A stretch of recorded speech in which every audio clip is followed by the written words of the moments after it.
وَنَعْلَمُ مَا يُوَسْوِسُ بِهِ نَفْسُهُ. And we know what his inner self whispers to him.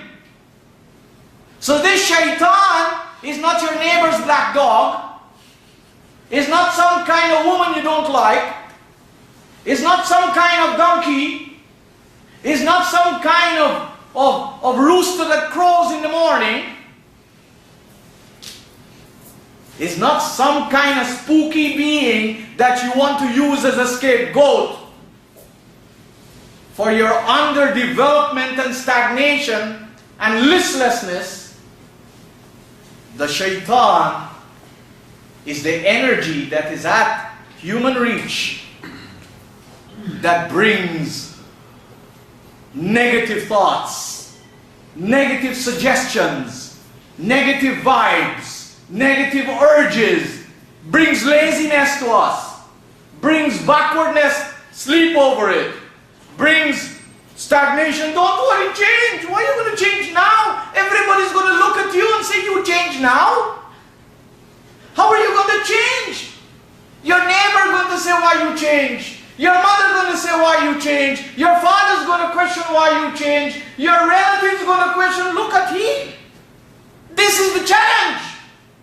Ask us why we do not change, even though we go once a week wherever we go and listen to the people we think are the best scholars of the world. There's conferences upon conference in Ontario and elsewhere. But what you get from the people who go, they either argue over what they hear or they love what they hear. They don't go anywhere because there's no allowance in the human life for change. Change is not the number one issue with us.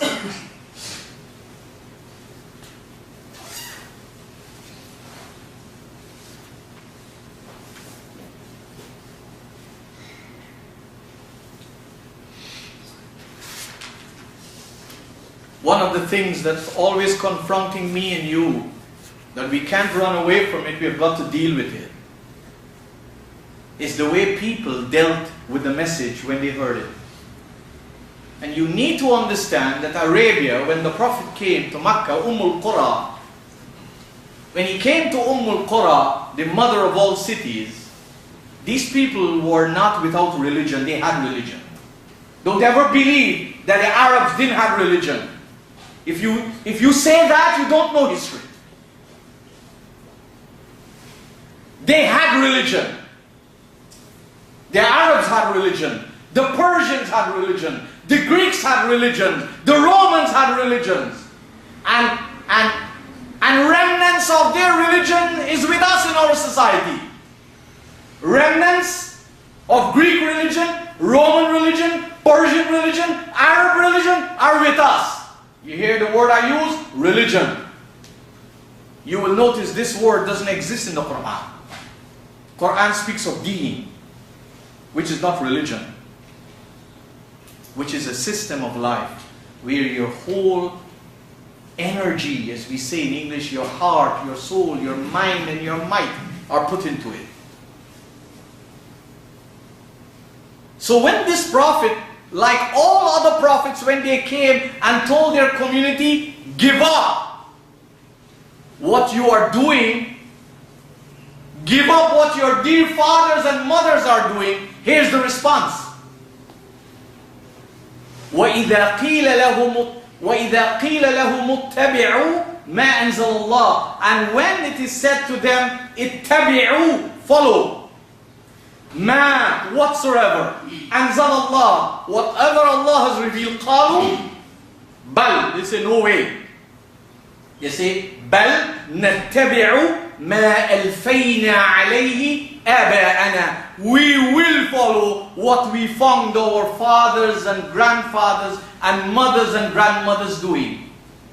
And then Allah uses the expression bil Arabiya, awalaw, what? أَوَلَوْ كَانَ آبَاؤُهُمْ, even though their fathers and ancestors لَا يَعْقِلُونَ شَيْئًا, have not intelligently comprehend, وَلَا يَهْتَدُونَ, and there is no reflection of evidence of guidance.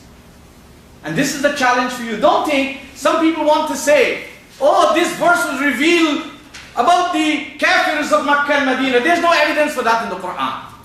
There's no evidence for that in the Qur'an. This verse is revealed for all of us to deal with. And every day in your life and my life, we are either doing one of two things. We are either blind followers of our ancestors, or we have the guts. We have the guts to abandon what they have been following and hold on to divine loftiness. Because if there's anything that our ancestors have been following and still are following, is culture. It's culture, not sense, not Qur'anic sense and loftiness. It's culture and tradition that has placed the Muslims where they are, with so many divisions. You cannot believe it. Too many divisions. Like I told you, quite often people will call me and say, is this a Shia place? I said, this has nothing to do with Shia or Sunni. None of these things are in the Qur'an. Yet Muslims will die for it and they kill one another for it.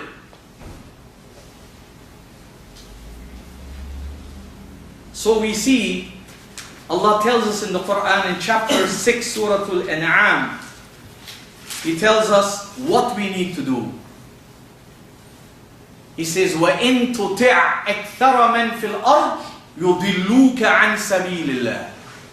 If you are to follow most of the people in the land, as the expression of English, وَإِن تُطِعْ أَكْثَرَ مَنْ فِي الْأَرْضِ يُضِلُّوكَ عَنْ سَبِيلِ اللَّهِ. If you follow most of the people in society, they will mislead you from the path of Allah. Why? إِن يَتَّبِعُونَ إِلَّا الظَّنَّ وَإِنْ هُمْ إِلَّا يَخْرُصُونَ. Dhan and khurasa, bisad. You know what it means?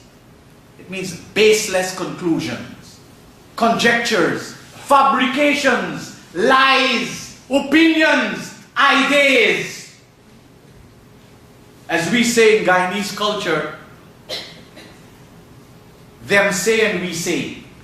Maybe in different cultures they have different expressions. But the Qur'an uses two words.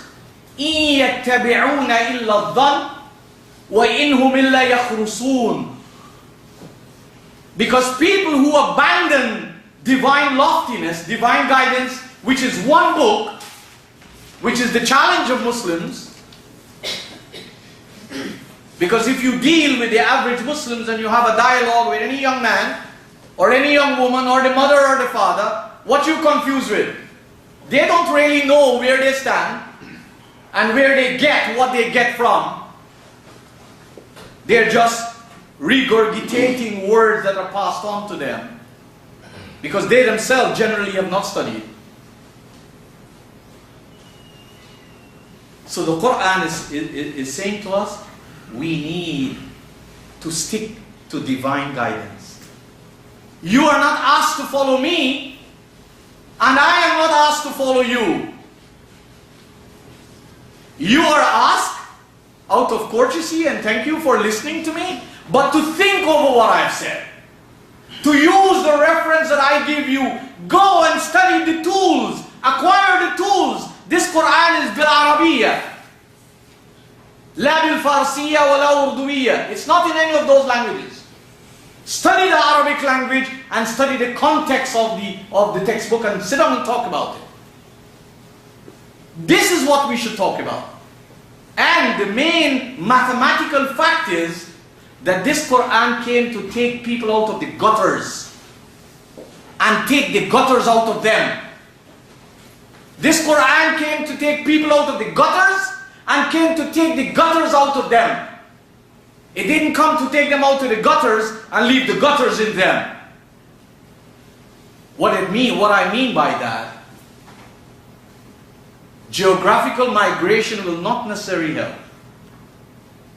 if we don't purge ourselves internally.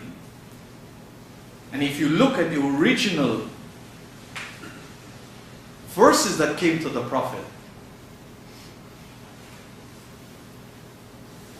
he was told, وَثِيَابَكَ فَطَهِّرْ وَثِيَابَكَ فَطَهِّرْ.